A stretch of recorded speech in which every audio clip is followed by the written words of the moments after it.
بسم اللہ الرحمن الرحیم نحمدہ و نصلی و نسلم علی رسولہ الکریم وعلی آلہ و صحبہ اجمعین وبعد۔ سب سے پہلے تو میں شکر گزار ہوں جناب مولانا ڈاکٹر عمار خان ناصر کا اور ان کی پوری ٹیم کا کہ انہوں نے یہاں حاضری کا شرف بخشا اور آپ حضرات سے ملاقات کی سعادت عطا فرمائی۔ انہوں نے رات ہی کچھ دوست پوچھ رہے تھے کہ آپ مدرسہ ڈسکورسز کو کس نظر سے دیکھتے ہیں اور آپ کی رائے کیا ہے، تو میں ان سے بھی یہی عرض کر رہا تھا کہ اس کے کسی بھی پروگرام میں یہ میری پہلی شرکت ہے اور اتفاق سے یہ اختتامی پروگرام میں شرکت ہے، گویا ہم ختم پڑھنے والوں میں شامل ہیں۔ تو ختم برکت کے لیے ہوتا ہے، ختم کرنے کے لیے نہیں ہوتا جی۔ تو انشاءاللہ یہ سلسلے جو ہیں اس طرح کے وہ کسی نہ کسی شکل میں امید ہے کہ چلتے رہیں گے۔ آج ویسے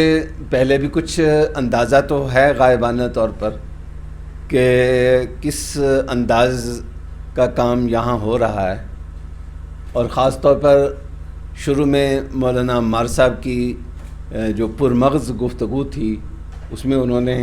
پورا خلاصہ اور نچوڑ پیش کر دیا ہے، اور اس کے بعد خاص طور پر شرکاء کے تاثرات کے ضمن میں بہت سی باتیں ہمارے سامنے آ گئی ہیں۔ میں انہی میں سے چند چیزوں کو لے کر کچھ گزارشات پیش کرنا چاہوں گا۔ سب سے پہلی بات تو یہ ہے کہ مولانا عبدالغنی صاحب نے جب گفتگو کی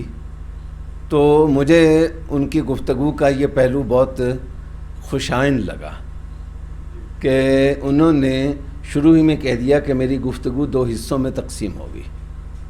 کہ اس پروگرام سے ہمیں فوائد کیا حاصل ہوئے اور اس پروگرام میں مسائل کیا ہیں، ایشوز کیا ہیں، اور کسی بھی آپ تعلیمی سلسلے سے یا استفادے کے کسی سلسلے سے وابستہ ہیں، اگر آپ علمی اور فکری انداز سے اور ایک باشعور انسان کے طور پر وابستہ ہیں تو آپ کو جہاں اس کا احسان شناس ہونا چاہیے، آپ کو سپاس گزار ہونا چاہیے، اس کے فوائد کا احساس ہونا چاہیے، وہیں اگر اس میں کچھ ایشوز ہیں تو اگر آپ اس سلسلہ تعلیم کو اون کر رہے ہیں اور اپنے اوپر مسلط شدہ نہیں سمجھتے، تو اگر اسے اون کر رہے ہیں، اپنی چیز سمجھ رہے ہیں، تو اپنی چیز کی جھاڑ پونچھ ہمیشہ جاری رہتی ہے، اس کو ہم نظر انداز نہیں کرتے بلکہ اس کی صفائی کا خیال رکھتے ہیں، اس پر نظر رکھتے ہیں کہ اس میں کوئی خرابی تو نہیں آ رہی۔ اگر آپ کسی اور کی گاڑی استعمال کر رہے ہیں تو آپ کو کوئی فکر نہیں ہوگی کہ اس میں کوئی مسئلہ ہے، کوئی ہے، میں نے واپس کر دینی ہے، رینٹ کی گاڑی لی ہے آپ نے۔ لیکن اگر گاڑی آپ کی اپنی ہے تو چھوٹے چھوٹے مسئلے پر آپ نظر رکھتے ہیں اور یہ دیکھتے ہیں کہ اس میں ایشو کیا آ رہا ہے، کیا مسئلہ آ رہا ہے، اور اسی سے کسی بھی چیز کو، کسی بھی نظام کو، کسی بھی سلسلہ تعلیم کو یا سلسلہ استفادہ کو بہتر سے بہتر بنانے میں مدد ملتی ہے۔ تو یہ اپروچ جو اس کے مولانا عبدالغنی صاحب غالباً آخر المستفیدین یعنی آخری بیچ میں شامل ہیں، اچھا پہلے بیچ کے ہیں، تو یہ جو تاثر ہے یہ مجھے لگا کہ یہ اپروچ بہت خوش آئند ہے۔ ایک جو دوسری چیز جو مجھے خوش آئند لگی اور پہلے بھی مجھے اس کا اندازہ تھا اطلاعات سے بھی اور مولانا عمار صاحب کے ذاتی ذوق کے پیش نظر بھی، وہ ہے کہ ہمارے لیے بطور مسلمان، اگر ہم بطور مسلمان آگے بڑھنا چاہتے ہیں، ظاہر ہے کہ محض ایک انٹلیکچوئل بینگ کے طور پر ہم آگے نہیں بڑھنا چاہ رہے، بلکہ ہمارے پیش نظر بطور مسلمان آگے بڑھنا ہے۔ مدرسہ ڈسکورسز کا مطلب ہی یہ ہے کہ اس سارے ڈسکورس کا ایک منطلق ہے، ایک مبدا ہے جہاں سے یہ چل رہا ہے، تو وہ ہمارا مسلمان ہونا ہے، ایک مذہب سے وابستہ ہونا ہے، محض انٹلیکچوئل بینگ ہونا یہ اس کا منطلق نہیں ہے، یا اس کا وہ نقطہ آغاز نہیں ہے، اس کا مبدا نہیں ہے۔ تو بطور مسلمان کے اگر ہم چیزوں کو سمجھنا چاہتے ہیں تو اس میں اپنی تراث کو صحیح انداز سے، بھرپور انداز سے سمجھنا یہ ہمارے لیے بہت ضروری ہے۔ درس نظامی میں یقیناً ہم تراث ہی پڑھتے ہیں، لیکن ہم نے اپنے بزرگوں سے جو سنا ہے، جس زمانے میں ہم پڑھتے تھے اس زمانے میں یہ بات بہت کثرت سے دہرائی جاتی تھی کہ یہ جو آپ درس نظامی پڑھ رہے ہیں یا جتنا بھی آپ نصاب پڑھ رہے ہیں، یہ محض آپ کو اس قابل بنانے کے لیے ہے کہ آپ اپنے مطالعے میں بعد میں از خود توسیع کر سکیں۔ اسی لیے جب باقاعدہ نصاب بندی دینی مدارس میں نہیں ہوتی تھی 1980 سے پہلے، تو اس زمانے میں بہت سارے جید اساتذہ کا، اور خاص طور پہ جو جتنے کہنہ مشق استاد ہوتے تھے ان کے ہاں یہ معمول زیادہ ہوتا تھا کہ کوئی بھی کتاب پوری نہیں پڑھاتے تھے، بلکہ اس کا ایک اسلوب سامنے آ گیا، اس کا کچھ ذائقہ چکھ لیا، اس کا کچھ حصہ پڑھ لیا اور اس کا کچھ اپروچ سمجھ میں آنے لگ گئی، تو اس کے بعد وہ کتاب چھوڑ کر وہ باقی تم خود دیکھ لینا، کوئی دوسری کتاب شروع کروا دیا کرتے تھے۔ تو ظاہر ہے کہ درس نظامی میں تراث کے چونکہ مختلف شعبے شامل ہوتے ہیں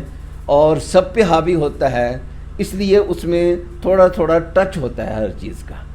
تو اپنی تراث کو، چاہے وہ فقہی تراث ہو، چاہے وہ کلامی تراث ہو، چاہے وہ حدیث اور روایت کی تراث ہو، یا اور جس نوعیت کی بھی ہماری تراث ہے، تصوف کی ہماری تراث ہے، اس کو پورے اس کے اصل پرسپیکٹو میں سمجھنا یہ بحیثیت انٹلیکچوئل بینگ بھی ہمارے لیے انتہائی ضروری ہے، اور بحیثیت مسلمان اگر ہم آگے بڑھنا چاہتے ہیں تو بھی ہمارے لیے وہ انتہائی ضروری ہے۔ تراث کو اس انداز سے ہمارا فاضل سمجھنے کے قابل بن جائے کہ اسے یہ لگے کہ جیسے تراث میرے سامنے وجود میں آ رہی ہے۔ فقہ جو ہے وہ صحابہ اور تابعین سے ہوتے ہوئے امام شافعی سے گزرتے ہوئے کیسے آگے بڑھ رہی ہے، تو جیسے بڑی بڑی جو بلڈنگز ہوتی ہیں نا، مثلا مسجد نبوی کی جو توسیع ہے،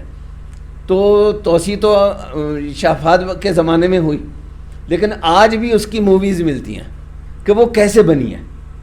تو تراث کی جو بلڈنگ ہوئی ہے، اس کی مووی جو ہے وہ ہمارے سامنے آ جائے، اس انداز سے تراث کا تعارف ہمیں ہو جائے۔ مجھے اندازہ ہے کہ کم از کم فلسفہ اور کلام کے حوالے سے ضرور، بلکہ خاطر خواہ جو ہے وہ اس پروگرام کے اندر پیش رفت ہوئی ہوگی۔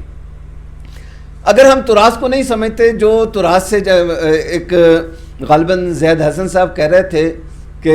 تراث سے جو بغاوت ہمارے ہاں پیدا ہوتی ہے، اس کی وجہ یہی ہوتی ہے کہ ہم نے تھوڑا سا ٹچ لیا ہوتا ہے تراث کا، پورے طور پر سمجھا نہیں ہوتا۔ جب گہرائی میں جاتے ہیں تو کم از کم اپنے اسلاف کی ذہانت کے، ہم ان کی رائے سے اتفاق نہ بھی کریں، لیکن حتیٰ کہ عقل کو سب سے کم استعمال کرنے والا جو طبقہ ہے وہ اہل ظاہر کا ہے،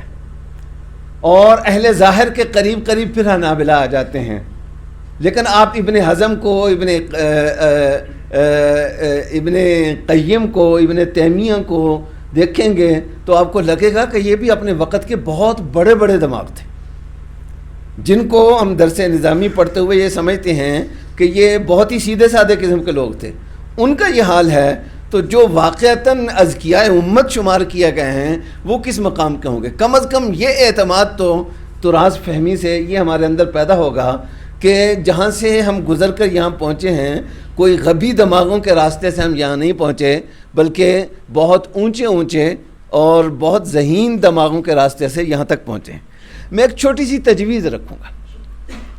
کہ یہ افراد کی تیاری ہو رہی ہے، اور بہت مجھے رات بھی میں مولانا سے کہہ رہا تھا کہ آپ نے ماشاءاللہ دینی مدارس کے فضلاء کی کریم نکالی ہوئی ہے۔ میں دیکھتا ہوں اور اکثریت کو میں ذاتی طور پر بھی جانتا ہوں مختلف حوالوں سے، تو یہ دینی مدارس کے فضلاء کی کریم ہے اپنی ذہانت کے اعتبار سے اور اپنی صلاحیتوں کے اعتبار سے۔ تو یہ افراد سازی جہاں ہو رہی ہے وہاں تھوڑی سی توجہ میرے خیال اگر کورسز بنانے کی طرف بھی کر لی جائے، یا ظاہر ہے کہ یہ پروڈکٹ اپنی نوعیت کا ہوگا، لیکن اسی کے اندر سے ایک اور پروجیکٹ کوئی نکل آئے۔ مثلاً جس طرح آسان تفہیم ہوتی ہے، آج کل مغرب میں بہت چل رہا ہے، ابن رشد کی آسان سی تفہیم کرا دی، غزالی کی آسان سی تفہیم کرا دی، اس انداز سے اپنی تراث کی تفہیم اور اس کا نچوڑ یا اس کی جیسے بلڈنگ کی مووی ہوتی ہے، اس انداز کے کورسز یا اس انداز کے لیکچرز یا اس انداز کی اور چیزیں جو بھی ڈاکومنٹریز وغیرہ جو بن سکتی ہیں، اس کی طرف بھی اگر کچھ توجہ ہو جائے تو میرا خیال یہ ہے کہ اس ساری چیز کا فائدہ زیادہ عام ہو جائے گا۔ خاتون ڈاکٹر سعدیہ نے ایک تو ہمیں یہ بتایا کہ ماشاءاللہ اس ڈسکورس کے دوران گرم بحثیں بھی ہوتی رہی ہیں، تو یہ ایک بہت جی سدرا صاحبہ نے جی کہ گرما گرم بحثیں بھی ہوتی رہی ہیں، تو یہ ایک بہت ہی ایک مجھے یہ جان کر خوشی ہوئی۔ امام شافعی، ہماری تراث یوں ہی آگے بڑھی ہے، امام شافعی رحمہ اللہ کے اخلاق کی انتہا یہ تھی کہ ان کے شاگرد غالباً یونس ان کا نام تھا، ان سے کسی بات پر تو میں ہو گئی تو خود ان کے پاس پہنچ گیا کہ ہمیں بھائی بھائی بن کر رہنا چاہیے۔ لیکن جب وہ بحث کر رہے ہوتے تھے امام شافعی رحمہ اللہ، تو ان کے بارے میں آتا ہے کہ کأنہ سبع یأکلک،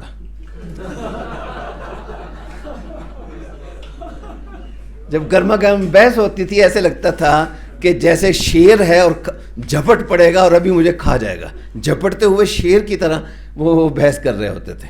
تو گرم گرم جو ہے وہ صرف